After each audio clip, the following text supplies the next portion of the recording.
ఆరోగ్యకరంగా మన పద్ధతిలో వెజిటబుల్ పాస్తాలో వైట్ సాస్ని టేస్టీగా ఎలా చేసుకోవచ్చో చూపించబోతున్నాం. మరి ఇలాంటి పాస్తా తయారు చేయడానికి మనం తీసుకున్న పదార్థాలు ఏంటో ఒకసారి మీకు చూపిస్తాం. క్యారెట్లు 2, కీరా దోసకాయ 1, నానపెట్టిన జీడిపప్పులు 30 గుండ్లు సుమారుగా, వైట్ సాస్కి కొబ్బరి పాలు 1/2 కప్పు కంటే కొద్దిగా తక్కువ, పార్స్లీ ముక్క కొద్దిగా, కారం ఘాటు ఎక్కువ లేకుండా బజ్జీ మిరపకాయ 1 తీసుకున్నాం, 1 టేబుల్ స్పూన్ నువ్వుల పప్పు, 1 నిమ్మకాయ, తేనె 1 టీ స్పూన్ సరిపోతుంది, మిరియాల పొడి కొద్దిగా, చాట్ మసాలా పొడి కొద్దిగా.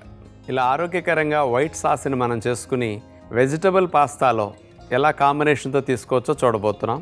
ముందుగా క్యారెట్, కీరా దోసకాయని ఇచ్చేసి పాస్తాలాగా పొడవుగా ఈ రెండింటిని కట్ చేసుకునే విధానం చెఫ్ చేస్తారు, చూద్దాం. అప్పుడు మనం సొరకాయకి క్యారెట్లకి ఇట్లా తొక్క తీయాలన్నప్పుడు చూడండి చెక్కితే ఎట్లా వస్తుంది, అలా కట్ చేసుకోవాలి. ఇక కీరా దోసకాయ కూడా అంతే, పాస్తాలాగా. ఈ రెండింటిని అట్లా పేలర్తో చేసేసుకోవచ్చు. ఎవరికైనా సింపుల్గా అలవాటు ఉంటుంది కాబట్టి పేలర్తో ఇట్లా చేసేసి పెట్టుకోండి. వైట్ సాస్ చేసుకునే విధానం ఇప్పుడు మనం చూడబోతున్నాం. నానపెట్టిన జీడిపప్పులు, నువ్వు పప్పు, చాట్ మసాలా పొడి కొద్దిగా, మిరియాల పొడి, తేనె. మనం మరి బటర్ వేయం కాబట్టి కొబ్బరి పాలే బటర్ లాగా ఇక్కడ బాగా వైట్ సాస్కు బాగుంటుంది. ఈ పచ్చిమిర్చిని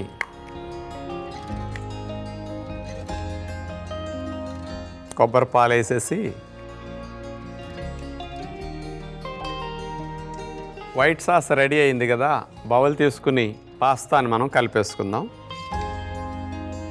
అట్లాగే కీరా దోస స్లైసెస్. అంటే జీడిపప్పుతో కొబ్బరి పాలతో చేస్తే ఎంత కమ్మగా ఉంటుంది. అందులో తీపి, కారం, పులుపు అన్నీ ఉన్నాయి కదా, మనకు ఉప్పు లేని లోటు తెలియకుండా మంచి రుచి వీటితో వచ్చేస్తుంది.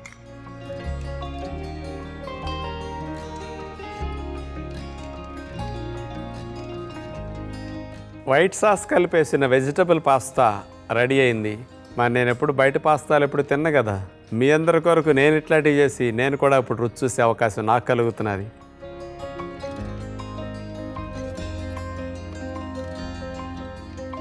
సాసు నోట్లో ఉన్నంతసేపు బ్రహ్మాండంగా ఉంది. సాస్ వెళ్ళిపోయింది ముందు కమ్మగా ఉండి, పక్కనే కొద్దిగా సాస్ ఎక్కువ పెట్టుకుని కూడా తీసుకుంటే చాలా బాగుంటుందని నాకు అనిపించింది. ఇప్పుడు ఫ్యాట్ బర్నింగ్ స్పీడ్గా ఉండాలనుకునేవారు, ఫ్యాటీ లివర్ తగ్గాలనుకునేవారు మాత్రం ఇప్పుడు వేసినట్టు తక్కువ సాస్ సరిపోతుంది.